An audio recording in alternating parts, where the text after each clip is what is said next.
बिस्मिल्लाहिर्रहमानिर्रहीम। अस्सलाम वालेकुम जनाब। स्टोरीज़ मैंने 5 शेयर करनी है। कल 3 सितंबर है और कल 3 सितंबर को क्या होने जा रहा है। अली अमीन गंडापुर ने काला बाग डैम की हिमायत का ऐलान किया है और साथ ही उनकी जमात PTI ने उसकी मुखालफत का ऐलान कर दिया। हनीफ अब्बासी PMLN उन्होंने असम्बली फ्लोर पर ख्वाजा आसिफ अपने ही पार्टी के रहनुमा की ऐसी तैसी फेर के रख दी है। ये अभी आपको मैं सुनवाता भी हूँ। और इस्लामाबाद में भी भाई लाहौर जैसा फ्लड, ये भी आपको दिखाते हैं। और अली अमीन गंडापुर ने साथ ही मौलाना फजलुर रहमान साहब पर बिक जाने का इल्ज़ाम दिया है। उन पर इल्ज़ाम लगाया है कि मौलाना साहब बिक गए हैं। उन पर इल्ज़ाम लगाया है कि मौलाना साहब ने माल लिया है।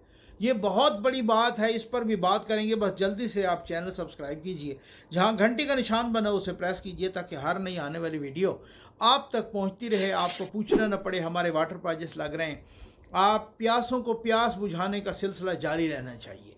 मेरी टीम सैलाब में भी काम कर रही है अल्हम्दुलिल्लाह, और इंसानियत की, दुखी इंसानियत की खिदमत कर रही है। हम बेआब इलाकों की मसाजिद में यहाँ पर जो है ना पानी लगा रहे हैं वाटर प्रोजेक्ट्स। आप अपने मरहूमीन के इसाले सवाब के लिए एक वाटर प्रोजेक्ट ज़रूर लगाई। सबसे पहले तो मैं सुनवाऊँगा हनीफ अब्बासी का बयान।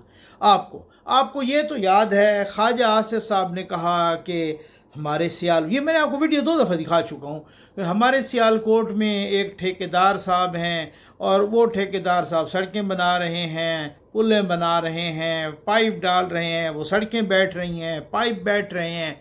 वो ठेकेदार साहब सेनेटर भी हैं, ठीक हो गया ना। उन्हीं की कंपनी है ZKB।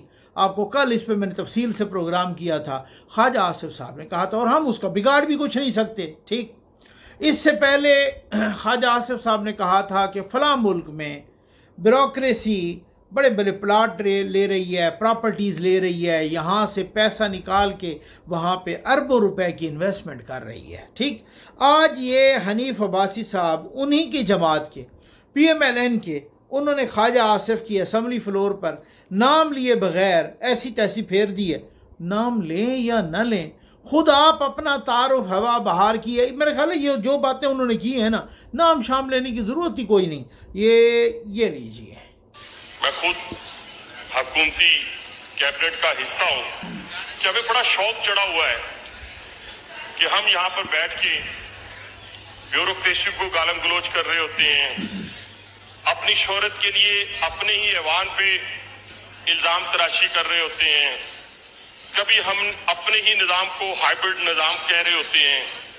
मेरी समझ से बालातर है कि अगर हम यही सारा कुछ हमने यहाँ बयान करना है तो फिर हुकूमत से उठकर हमें अपोजिशन में चले जाना चाहिए।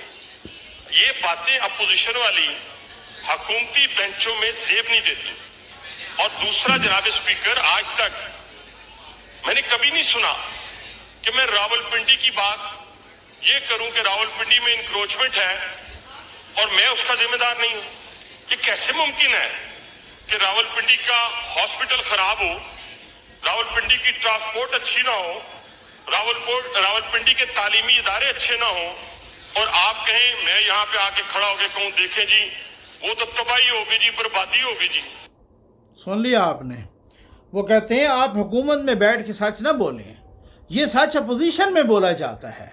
आप क्यों कहते हैं ये करप्शन हो रही है? आप, नो डाउट ख्वाजा आसिफ साहब ने भी लेट सच बोला है, बोला तो है, ठीक है ना। वो पहले भी खैर बहुत सारी दफ़ा उन्होंने सच बोला है। वो कहते हैं आप इधर बैठ के ऐसी बातें कर रहे हैं, आप गलत ही बातें कर रहे हैं, आप ब्यूरोक्रेसी पर इल्ज़ाम धर रहे हैं, आप कह रहे हैं फ़लाँ करप्शन उधर हो रही है, आप इधर बैठ या फिर आप उधर जाके बैठें। मतलब ये पाकिस्तान की डेमोक्रेसी का हाल है कि वो कहते हैं सच नहीं बोलना, हुकूमत में सच नहीं बोलना। वो जो कुछ पुट्ठा काम हो रहा है ना, उसी तरह से करते जाएं आगे। वो पता है आपको क्यों? ये मियाँ जावेद लतीफ़ साहब भी एक सच बोल रहे हैं। ये कल हनीफ अब्बासी साहब को इनके बारे में भी कहना चाहिए। ठीक है, नून लीग के अंदर आखिर चल क्या रहा है ये ज़रा सुने तो सही। मियाँ जावेद लतीफ़ साहब क्या कह रहे हैं? मेरे शेखुपुरा में 50 अरब रुपए की करप्शन हो रही है। ये देखें ज़रा, ये लें। आने वाले लोगों के लिए विंडो तो एक और जगह पर खुली हुई है। आप आइन और कानून की बालादस्ती की बात कर रहे हैं, आप इस टाइम पर बात कर रहे हैं कि कोई कुर्सी के ऊपर उसकी जिम्मेदारी होती है। आपके नाक के नीचे आपके शहर के अंदर अच्छी खासी करप्शन चल रही है। वो तो अभी कुछ FIRs के जरिए सामने आई हैं, करोड़ों रुपए का मामला है, आपके नाक के नीचे उतरा। पंजाब के अंदर PMLN की हुकूमत है, आप आइन और कानून की बात कर रहे हैं मियां साहब। अनिका, बड़े दुख से जिस तरफ आपने इशारा किया है मैं समझ गया हूँ। आप पब्लिक हेल्थ के एक फ्रॉड की एक गैंग का जिक्र कर रहे हैं।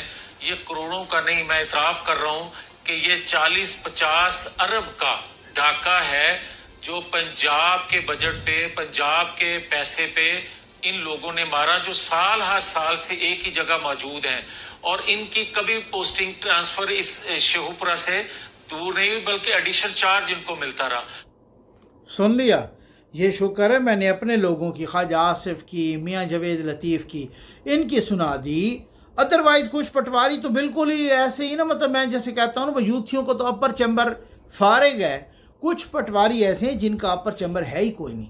वो ऐसी बातें उनको बताओ ना, वो कहते हैं आप मायूसी फैला रहे हैं। ये यूथी यही कहा करते थे कि भाई यार आप क्या कर रहे हैं, आप तो मायूसी फैला रहे हैं, मुल्क को चलने दें। ठीक, जब करप्शन कोई एक्सपोज करो ना इस तरीके से, तो वो कहते हैं मुल्क को चलने दें यार, आप मायूसी ना फैलाएं, यानी खाई जाओ, ठीक है, लुट्टी जाओ, लुट्टो ते फुट्टो।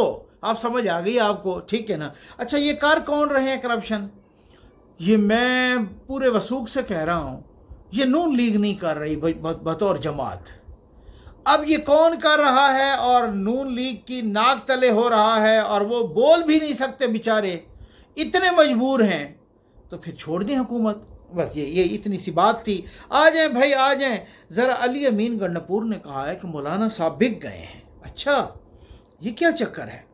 वो कहते हैं मौलाना साहब ने, ये सहाफ़ियों से गुफ्तगू करते हुए अली अमीन गंडापुर ने कहा है कि मौलाना फजल रहमान ने माल लेकर 26वीं तरमीम में वोट दिया। अली अमीन गंडापुर का इल्ज़ाम। अब ये इतना बड़ा इल्ज़ाम है मौलाना साहब। अब ज़ाहिर है हमारी एक तो अदालतें और निज़ाम इंसाफ जो है ना, वो बड़ा ही गड़बड़ है। ये अली अमीन गंडापुर ने मौलाना पर इल्ज़ाम दिया, और उन्होंने कहा कि जनाब मैं तो अपनी जमात को भी कहता था कि ये धोखा देगा 26वीं आइनी तरमीम में। उसकी अपनी जमात आखिर तक साथ खड़ी थी और उन्होंने नहीं माना। भाई अली अमीन गंडापुर का डायरेक्ट असल है मौलाना से, वो उनका हल्का और मौलाना साहब का हल्का एक ही है। वो कभी भी सवाल ही पैदा नहीं होता। जितनी दफ़ा भी लोग आए हैं इधर मौलाना साहब के पास, पीछे नमाज़ें पढ़ते रहे हैं, अली अमीन गंडापुर तो नहीं आया। उसकी वजह कि उनका बराह रास्त मुकाबला है भाई मौलाना साहब से। वो कैसे हो सकता है कि वो मौलाना साहब की फेवर करेंगे? अब ये जो इतना बड़ा इल्ज़ाम, अब ये साबित करना चाहिए, अब ये अदालत में साबित करना चाहिए कि अली अमीन गंडापुर ने क्यों कहा। क्योंकि अली अमीन गंडापुर किन का माउथ पीस है वो भी सबको पता है, कि वो किन किन की बोली बोलते हैं वो भी सबको पता है। तो उनको अदालत में ये साबित करना चाहिए कि मौलाना साहब ने 26वीं आइनी तरमीम पर माल लिया है, या पैसे लिए हैं, या बिके हैं। अगर ये नहीं साबित करते तो उनको कानून और आइन के कटहरे में खड़ा करना चाहिए, और वो कानून और इंसाफ के कटहरे में आएंगे तो फिर उसके किधर कौन कटहरे में आता है भाई, इधर कटहरे को चीर फाड़ के निकल जाते हैं लोग। अली अमीन गंडापुर ने कहा है कि काला बाग डैम बनना चाहिए। हमें सुबाइयत से, तासुब से बुलंद होना चाहिए। हमें पाकिस्तान की नस्लों के लिए देखना, सबके तहफ़्फ़ुज़ात दूर करें नस्लों के लिए। अब मैं तो कुर्बान जाऊँ माशाअल्लाह, फ़ौरन जैसे उन्होंने बयान दिया, असद कैसर साहब का बयान आ गया। उन्होंने कहा ये इनका अपना ज़ाती बयान है, इससे हमारा कोई ताल्लुक़ नहीं है पार्टी का। ठीक है, समझ आ गई आपको? क्योंकि वो कहते हैं हमें तो नुकसान हो जाएगा ना सियासी तौर पर। और साथ ही एक और अनहोनी ये हुई है, इस तरह तो होता है फिर हैं। अब आप अंदाज़ा कीजिए, ये क़यामत की निशानियाँ हैं कि अज़मा बुखारी साहबा ने कहा है मैं अली अमीन गंडापुर की बयान की हिमायत करती हूँ। ठीक, वैसे मैं आपको एक बात बताऊँ, मैं भी हिमायत करता हूँ। उसकी वजह यह है कि काला बाग डैम समेत सारे डैम बनने चाहिए। अब अच्छा बात यह है, क्या खैबर पख्तूनख्वा क्या कहता है? खैबर पख्तूनख्वा कहता है कि जी हमारा जो है ना नौशहरा डूब जाएगा, ये फ़लाँ इधर सैलाब आ जाएगा। ये कैसे? भाई मैंने तो मुतअद्दिद इंजीनियर से बात की है, वो कहते हैं कोई नहीं डूबेगा।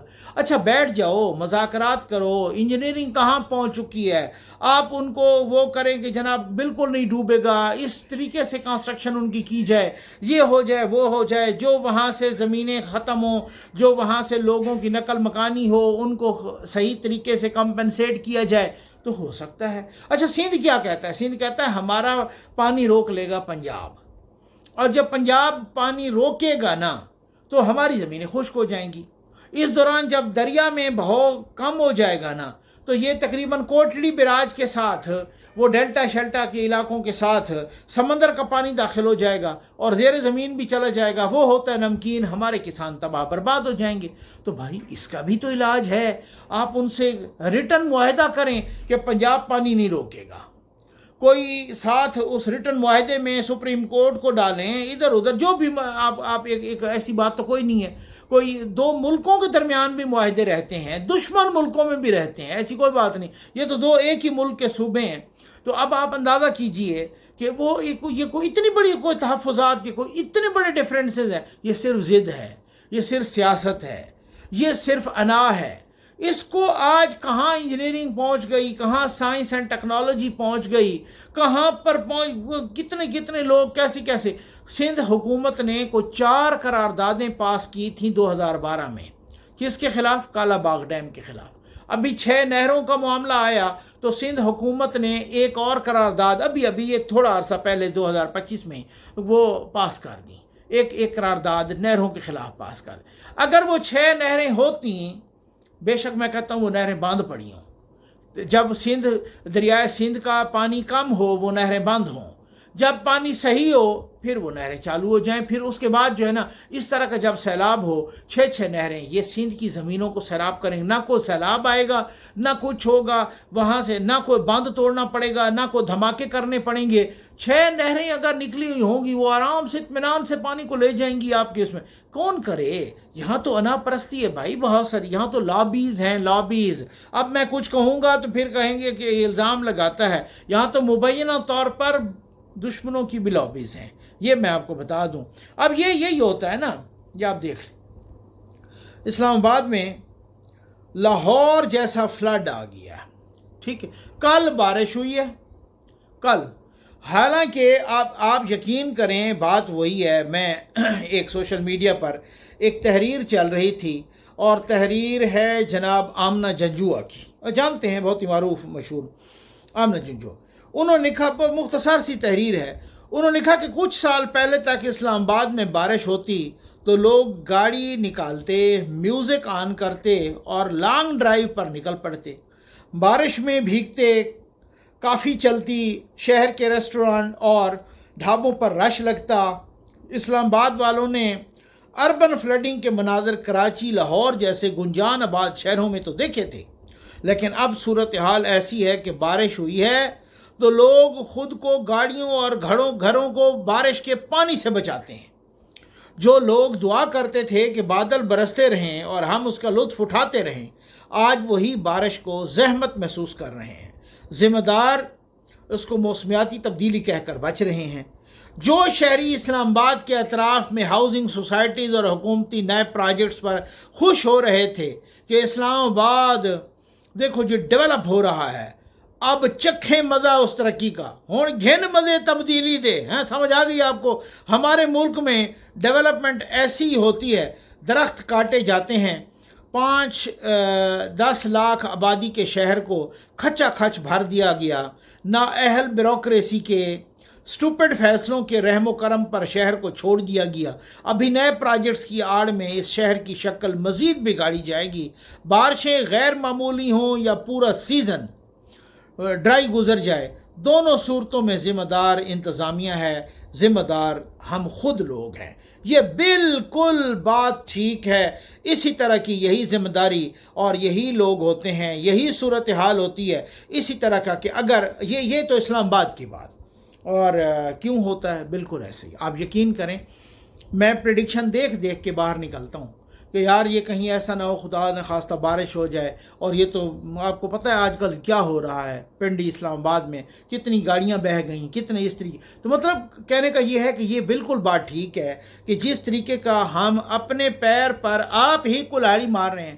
وہ لطیفہ ہے نا کہ ایک بندہ بیٹھا ہوا تھا اور وہ اسی شاخ کو ہی کاٹ رہا تھا درخت پر جس شاخ پہ وہ بیٹھا تھا. ایک اس درخت کے نیچے سے کوئی سیانہ گزرا، اس نے کہا تو اب بھی نیچے آ گرے گا. تھوڑی دیر گزری تھی وہ بندہ نیچے آ گرا. بہرحال اسے کوئی چوٹیں موٹیں لگیں. وہ بندہ وہ سامنے وہ جو سیانہ تھا وہ جا رہا تھا، بھاگ کے گیا اس کے پیروں کے قدموں پر وہ گری. وہ کہا یار آپ ولی ہو، کوئی آپ بڑی کو پہنچی ہو چیز ہو. اس نے کہا کیوں، میں کیوں پہنچی ہوئی چیز ہوں؟ اس نے کہا آپ نے جیسے کہا تھا نا بے ابھی آپ نیچے آ گرو گے، میں اسی طرح نیچے گر گیا.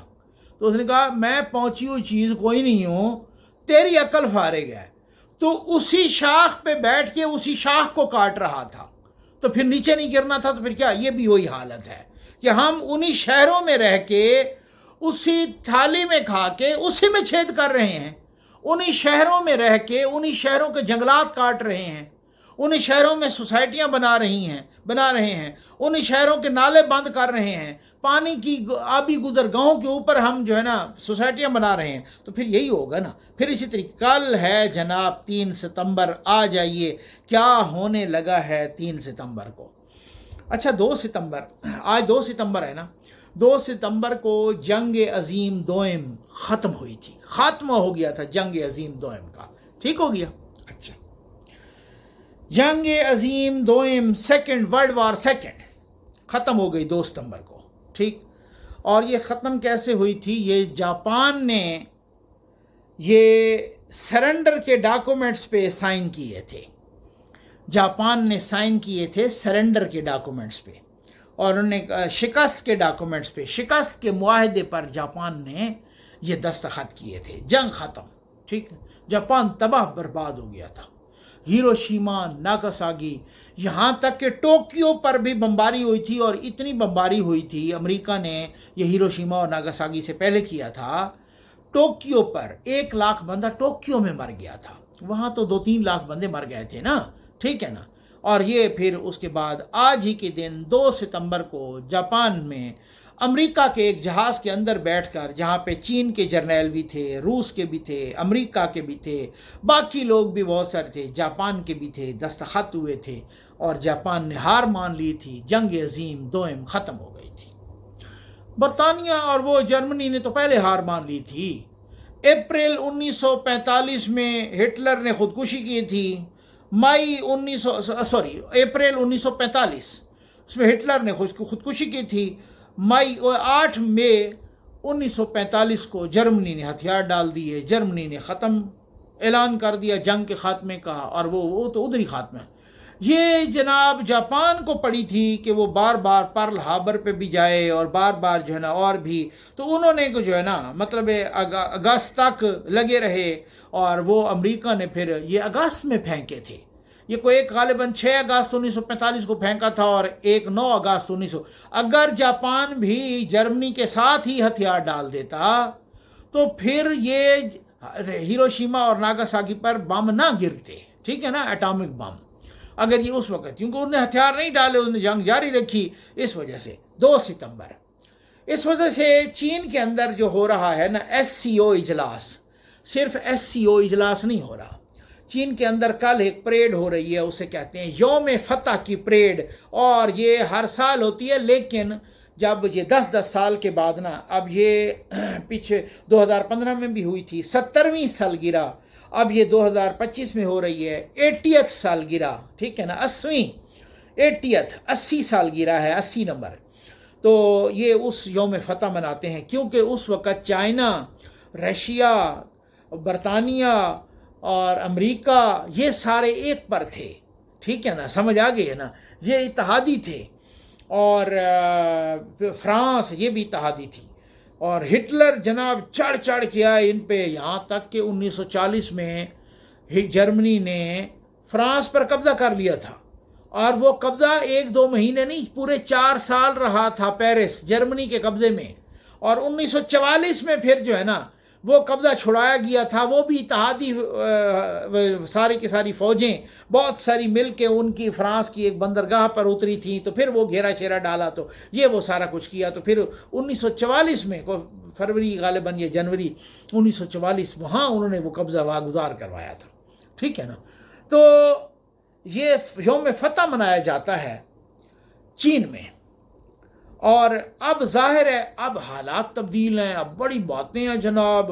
کل اب SCO کے اجلاس میں جو کہ صدر شی جن پنگ نے تقریر کی ہے، انہوں نے جو نیا ورلڈ آرڈر دیا ہے دنیا کو اور بتایا ہے، تو انہوں نے بالکل ایک طرح سے وعدے کر دیا ہے کہ بھائی امریکہ اب صبر کر، اب تیری لیڈرشپ ختم ہو رہی ہے، تیرا سورج غروب ہو رہا ہے، تیرا سورج ڈوب رہا ہے، ہمارا سورج طلوع ہو رہا ہے۔ اب سمجھ آگے نا۔ یہ بتایا ہے بہت ساری چیزوں کے بارے میں، وہ تجویز آئی ہے کہ جناب اپنا بینک بناؤ، سارے جتنے بھی SCO کے جتنے کنٹریز ہیں 10 کنٹریز، وہ اپنا بینک بناؤ، اپنی کرنسی، اپنا سارا کچھ، اپنے بانڈز، بہت کچھ، ٹھیک ہے نا۔ شی جن پنگ، اور خاص طور پہ جو SCO میں چائنا، انڈیا اور رشیا، یہ جو 3 بڑے ملک انہوں نے ہاتھ ملایا ہے، انہوں نے پیغام دیا ہے۔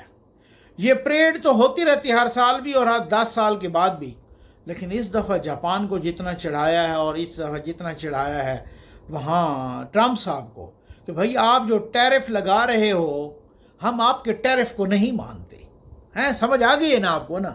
یہ اس لیے یہ وہ صورتحال ہے کہ جس کی بنیاد پہ بہت بڑی تبدیلیاں آ رہی ہیں۔ ہمارے وزیر اعظم صاحب نے بھی رشیا کے پریزیڈنٹ پیوتن سے ملاقات کی ہے اور بہت اہم ملاقاتیں ہو رہی ہیں، لیکن جدید جو دور ہے، جو جدید طریقہ کار ہے، جو جدید اب اپنا جو حالات بدلے ہوئے ہیں، جو ورلڈ سینیریو بدل چکا ہے، اس کے مطابق بہت کچھ۔ اب کبھی کوئی سوچ سکتا تھا کہ امریکہ کا ایشیا میں سب سے بڑا اثاثہ انڈیا، وہ اچانک چائنا کی گود میں چلے جائے گا، وہ اچانک SCO میں وہ رشیا کے ساتھ چلا جائے گا۔ اور رشیا کے پیوتن نے مودی کو جب تقریر کرتے ہوئے پکارا ہے محترم وزیر اعظم میرے دوست، اب سمجھ تو آپ کو لگ گئی ہوگی کہ وہ اصل میں مچھرا کس کو رہے تھے، اصل میں چڑھا کس کو رہے تھے، کس کو اریٹیٹ کر رہے تھے۔ سب کو پتہ ہے ٹرمپ کو کر رہے تھے۔ بہت بڑی بات ہے، میں سمجھتا ہوں۔ اب دیکھیے کل ہے وہ پریڈ، اور ساتھ ہی یہ بھی میں آپ کو بتاؤں کہ وہاں سے اپنی بلٹ پروف ٹرین میں وہ شمالی کوریا کے سربراہ کم جونگ ان وہ بھی روانہ ہو گئے ہیں بھائی چین۔ اور وہ اکثر و بیشتر جن ممالک کے ساتھ آتے ہیں نا، وہ اپنی بلٹ پروف ٹرین پہ آتے ہیں۔ اس کی بلٹ پروف ٹرین میں کیا کیا نہیں ہے، پوری دنیا آباد ہے۔ اس میں ریسٹورنٹس بھی ہیں، اس میں سونے کے کمرے بھی ہیں، اس میں پتہ نہیں کیا کیا ہے، اس میں ڈرائنگ روم بھی ہے، اس میں پتہ نہیں پلے گراؤنڈ بھی ہے، پتہ نہیں کیا کیا چیز ہے، ٹھیک ہو گیا نا اس ٹرین میں۔ تو کم جونگ ان وہ بھی آ رہے ہیں، تو وہ بھی کس کو چڑھا رہے ہیں؟ بہت بڑی ڈیولپمنٹ ہو رہی ہے ورلڈ لیول پہ، اور نئے اتحاد بن رہے ہیں۔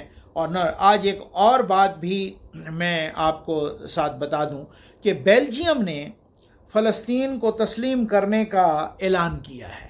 صرف فلسطین کو تسلیم کرنے کا نہیں، بلکہ اسرائیل پر بدترین پابندیاں لگانے کا بھی اعلان کیا ہے۔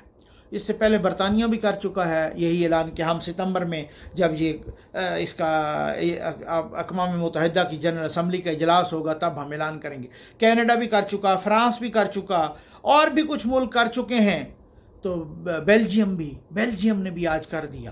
اچھا، میں حیران ہوں کہ جو مسلم ممالک ہیں وہ بہانے ڈھونڈ رہے ہیں کسی طریقے سے ہمیں سیف پیسج ملے نا، کسی طریقے سے ہمیں عوام کے غیظ و غضب سے کوئی سکون ملے نا، تو ہم جلدی اسرائیل کو تسلیم کر لیں، اور جو غیر مسلم ملک ہیں وہ فلسطین کو تسلیم کر رہے ہیں۔ کیا یہ حسن اتفاق ہے یا حسن اہتمام ہے؟ یہ آپ خود فیصلہ کیجیے۔